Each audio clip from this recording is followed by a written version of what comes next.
In another news, some international college students on certain visas may have to leave the country or transfer schools under new rules by the federal government. And that's if their university decides to go fully online in the fall, creating fear among international students across the country. Lauren Linville joins us live from MSU. So Lauren, I know you spoke to a couple students who could possibly be affected, right?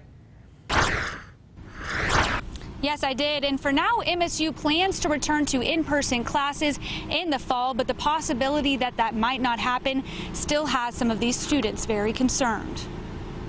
It was a shock. It was unexpected. My heart kind of stopped and I couldn't breathe. Kind of a surprise I think for everyone. We think it's, in ways unfair. That's how 4 of MSU's international students felt when learning they'd have to leave the United States if their university goes fully online in the fall. Bianca Zuleta, a senior from Bolivia, is supposed to graduate in December.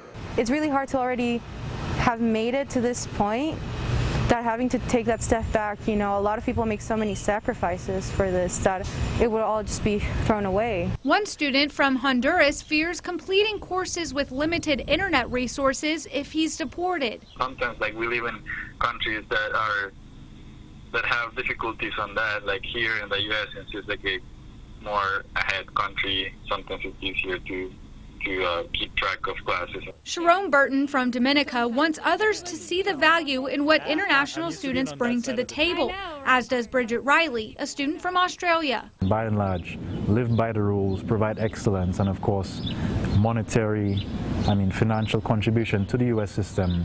We think that's unfair and, not very well thought out. The international students are the backbone of higher education, and we rake in, $41 billion a year at least. MSU cycling director Charlie Zamistel coaches many international students. He's also advocating for them. I'd be willing to be an instructor on record for, a 1 credit class held in the football field, so that, it'd be a face-to-face class for international students only, and I do it pro bono. For these students, it's a fear of the unknown, but a hope their voices will be heard.